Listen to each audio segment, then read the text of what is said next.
Yo, what is up, everybody? Welcome back to day 65 dropshipping. Today was a banger of a day. We just got so much done. I know last video, what I said was I was going to revisit an old product, which I still am going to do. I just had pretty much just an idea that I got at 3 a.m. that I just had to do it overall. So the product test that I ran, a couple days ago that I gave the update for yesterday, pretty much I spent $100.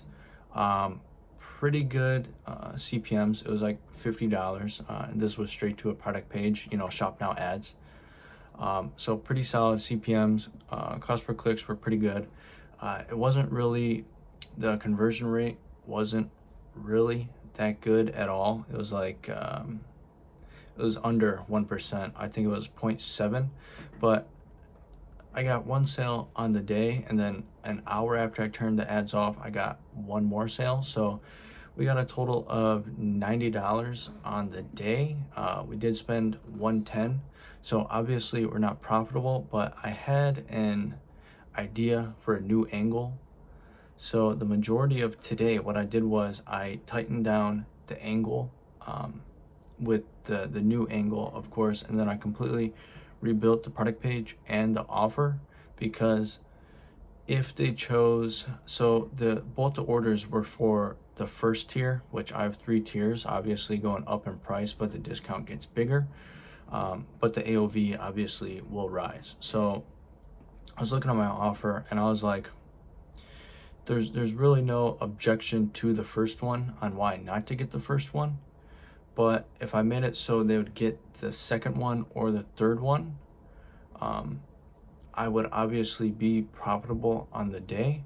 And with this new angle, I just felt like I just had to do it. So I launched 10 ads today, all new ads, pretty much the same format, shop now, no advertorial. It's going straight to the product page. But I really just dialed in the angle and the offer. So hopefully my conversion rate does improve today and we do get more sales, and they do get the higher AOV bundle offer, which would be the tier 2 or tier 3, which I believe tier 1 is 45, tier 2 is mid 60, and then third tier obviously is going to be around the 90s. I think it's a 91 something, but I did price round it, so it all looks good overall, and I just had to test it. It's a very difficult angle to actually test ads with, just because of the terminology to get this actual angle across. It's very it's not like medical, but it's, yeah, just the terminology on this format is very you definitely have to be very, very careful about it. Hopefully I don't get an account banned, but my ads, they did just get approved. Let me see here. Yeah, so half the ads are approved, the other 5 are still processing, so that is good. Per purchase yesterday was 5204. So if we can bump the AOV, we're definitely going to be golden here. Obviously with this new angle, hopefully the CPA, cost per acquisition, is below $52. That would be absolutely phenomenal. And then also for the product that I'm going to revisit and most likely do an advertorial and listicle and pump out more like VSL ads, I did have a realization that I was using AI too much for the actual like advertorial scripts. Like the listicle, it would actually be a little bit easier for AI, because listicle is like top 5, top 6, top 7 key features, key points, key benefits of your product in a quick and easy to read format. And then obviously maybe if you want to quick few paragraph read, and then you're going to take them over to the sales page. That's how that works. But I've noticed with especially Claude and ChatGPT, the two main ones that I use, um, obviously you don't want to have them make a full advertorial altogether. That's a horrible idea. It's never going to turn out that good because there's just so much terminology that they cannot use, that they are programmed to not use. And I was just looking through like Claude and ChatGPT, kind of like the thought process, because I've just noticed, like, I'll give it the rough draft, like kind of how I want each paragraph to lead into the different arcs of the emotion, pain point, offer, all that stuff. And it always takes compliance, and it weighs compliance above everything else.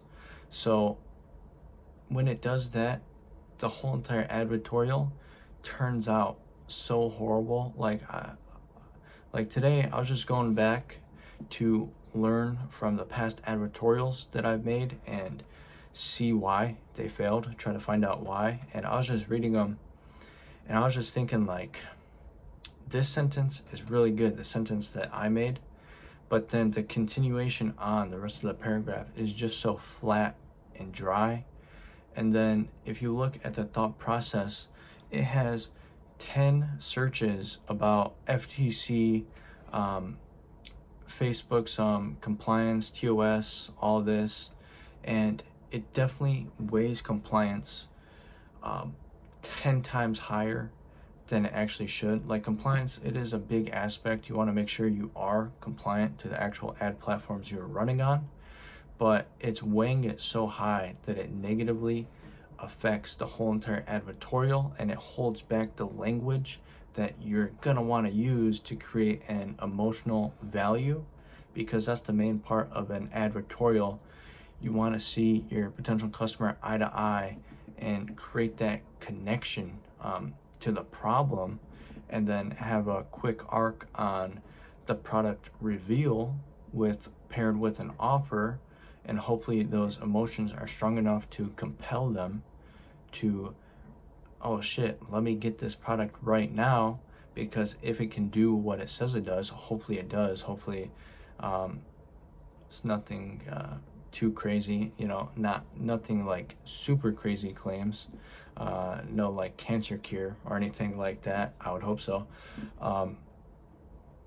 And it just makes it so horrible. So this advertorial I'm gonna write completely myself, even though I'm pretty bad at copywriting altogether. I still think I could outperform Claude and ChatGPT, which I know is pretty crazy to say, but give Claude or ChatGPT all your research documents and ask it to make an advertorial. When it's making it, you can see like what it's like searching up or reading. You'll definitely see what I'm talking about, and when you read it, you'll be like, damn, this really is not good at all for advertorial format. I haven't tested listicle format yet, but listicle format should be a little bit better, because to my understanding, when you're running a listicle, you're not going to run super native ads.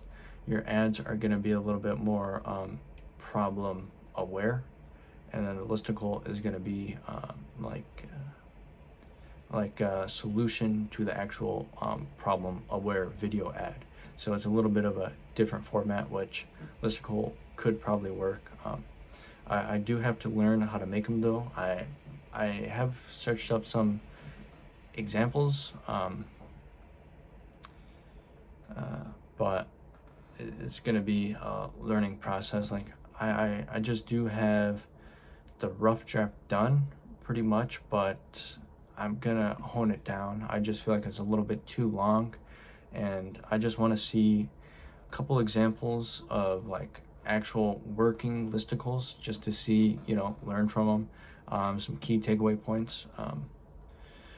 But yeah, that's about it for day 55. It was a pretty loaded day, getting 2 products up, or well, not 2 products up, but relaunching this one product, completely remaking the ads, product page, and offer, which is pretty much just everything from scratch pretty much, and then getting some rep drops in, because I gave myself because I realized I was kind of rushing things, giving myself time limits. So this one, for the like advertorial and listicle, for the overall all ads too, I'm giving myself 3 days. I'm gonna count this day as day 1 pretty much. So it's pretty good that I actually do have the rough drafts done, because that is pretty much the main part, the actual copywriting part. And then on the last day, I'm gonna try and make some VSL ads, which hopefully, I'm just thinking of a new like workflow to get them done quicker, just so they don't take me 4 hours each. But it is what it is. I mean, obviously the editing process, that's not gonna really be able to change, but I did connect Higgsfield to Claude, and it worked all right, but it just really wasn't like generating, because if you do like co-work, or yeah, I'm pretty sure it was co-work, you can set up a list of prompts for videos that you wanted to get done, and go to start at 1 and get to 10. So in 30 minutes or an hour, all 10 would be done, and you can just let it go on its own and take care of everything.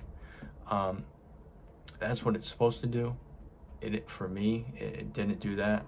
It took like 3 hours just to get the first one done, which then I just went onto Higgsfield and did them manually, and got them done way quicker. So I don't know what's up with that. I haven't tried it in a while. Hopefully it is fixed now, but just because they're for like AI video workflows, there really isn't too much.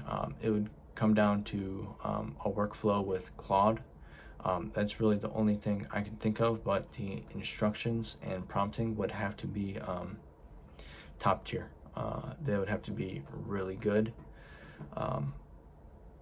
And if you're doing like multiple video scripts, which I ended up doing, it did kind of mix them up in all the files. So I had to drag and drop, and they're not really like named. They don't name them. It's just the HF, and then numbers, which is the automatic file name. So there's a lot of problems there, which made it take probably 10 times even longer, but it is what it is. You're gonna learn from your mistakes, and I'm not gonna make that mistake again. So there's that. But that's pretty much it for today. Just busy day overall, just working on a ton of things. But thanks for all the comments, thanks for all the likes. I know I always say this, but I really do appreciate it, and I'll see you guys for day 56, hopefully with some sales. If there's some sales, it's gonna be in the thumbnail per usual. We just got to do it.